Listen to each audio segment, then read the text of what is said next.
एक फूडी लड़की जिसे हेल्दी और टेस्टी खाना बनाने का और खाने का बहुत ज्यादा शौक है, लेकिन अजीब बात यह है कि उनका पेट ही नहीं है। नाम है नताशा। मुंबई में पैदा हुई, दिल्ली में शादी हुई, लेकिन शादी अच्छी नहीं चल पाई, जिसकी वजह से उसे बहुत ज्यादा स्ट्रेस रहने लगा। बहुत ज्यादा स्ट्रेस की वजह से उसके शोल्डर में पेन शुरू हो गया। लेकिन जब भी वो खाना खाती, उनके शोल्डर में पेन बढ़ जाता। एक डॉक्टर से अच्छे से चेक करवाने के बाद उस डॉक्टर ने बताया कि उसके पेट में ट्यूमर है और सर्जरी करनी पड़ेगी। सर्जरी के दौरान जान बचाने के लिए उसके पेट को बाहर निकालना पड़ा। अब हालात ये थे कि अब वो जो कुछ भी खाती वो सीधे उनके शरीर से बाहर निकल जाता। अब सर्जरी के बाद उनके पास सिर्फ दो ही चॉइस थी, या तो वो जिंदगी जीना छोड़ देती या फिर वो भरपूर जीती, और उन्होंने सेकंड चॉइस को अपनाया। और फाइनली आज वो द गटलेस फूडी के नाम से फेमस है। नताशा की जिंदा दिली के लिए मैं उन्हें दिल से सलाम करता हूं। एक दुबला पतला सा लड़का अपने देश की सेवा करने के लिए फौज में भर्ती होना चाहता था और उसके लिए वो ट्रेनिंग भी ले रहा था। इतने में ही वहां पर आए एक फौज के जनरल ने उसे देखकर उसके सिलेक्टर को कहा कि तुमने इसको सेलेक्ट क्यों किया है, ये फौज में भर्ती होने लायक नहीं है। और इस चीज को प्रूव करने के लिए उस जनरल ने एक ग्रेनेड उस ट्रेनिंग ले रहे ग्रुप के बीच में फेंक दिया। लेकिन मजे की बात यह हुई कि जहां पर उस ग्रेनेड को देखने के बाद सारे लड़के दूर भाग गए, वहीं वो दुबला पतला लड़का उस ग्रेनेड के ऊपर कूद गया और सब लोगों को दूर हटने को कहने लगा। हालांकि वो ग्रेनेड नकली था, लेकिन इस घटना को देख के उस जनरल को समझ में आ गया था कि कद काठी होने से कुछ नहीं होता। साहस यानी कि जिगरा जिसके पास होता है, महान वही बनता है। आप लोगों का इसके बारे में क्या कहना है, चैट सेक्शन में लिखना मत भूलिएगा। न्यूजीलैंड पूरी ही दुनिया के लिए कोरोना के खिलाफ जंग में एक मिसाल बन चुका है। 50 लाख की आबादी का यह देश अब पूरी तरह से कोरोना से फ्री हो चुका है। उसके पीछे का रीजन है उनकी नीतियां। एक्चुअली जैसे ही 26 फरवरी को पहला केस आया, वहां की गवर्नमेंट ने सख्ती से लॉकडाउन को लागू कर दिया।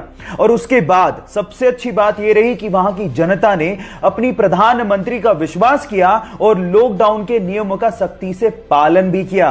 और नतीजा यह निकला कि पिछले 18 दिनों से वहां पर कोरोना का एक भी केस पॉजिटिव नहीं निकला है। Today there are no active cases in New Zealand.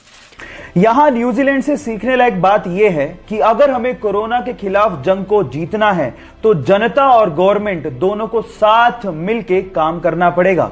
इस मैसेज को शेयर करिए ताकि लोगों में जागरूकता फैले और हम भी कोरोना फ्री नेशन का सपना साकार होता देख सकें। आईपीएल पहली बार उस समय चर्चा में आ गया था जब हरभजन सिंह ने एक मैच के दौरान श्रीशांत को थप्पड़ जड़ दिया था।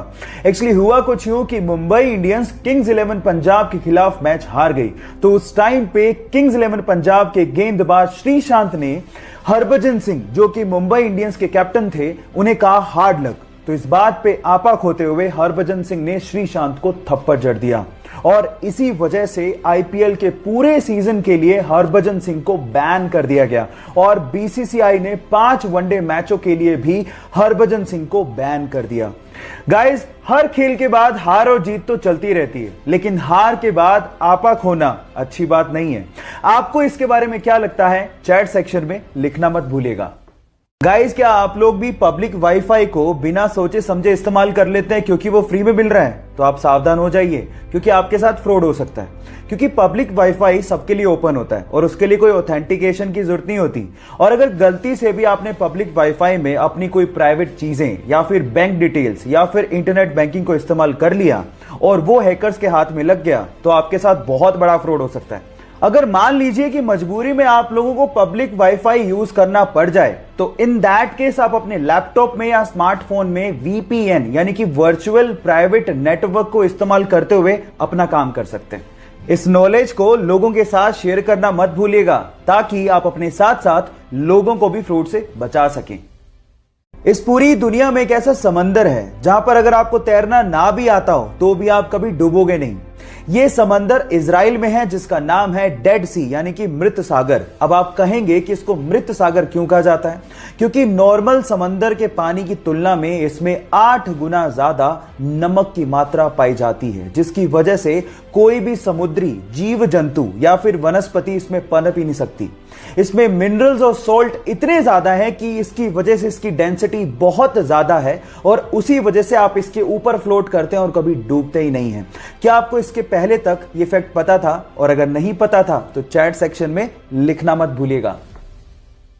साल 2020 एक ऐसा साल है जिसमें हमें अजीब अजीब सी घटनाएं देखने और सुनने को मिल रही हैं और कुछ ऐसा ही देखने और सुनने को मिल रहा है महाराष्ट्र के बुल्ढाना जिले की लुनार झील के लिए, जहां का पानी अचानक से लाल हो गया। बहुत सारे तर्क दिए जा रहे हैं, लेकिन साइंटिफिक तर्क यह दिया जा रहा है कि लुनार झील का पानी इस वजह से लाल हुआ क्योंकि वहां पर हेलोबैक्टीरियम की मात्रा अचानक से बढ़ गई।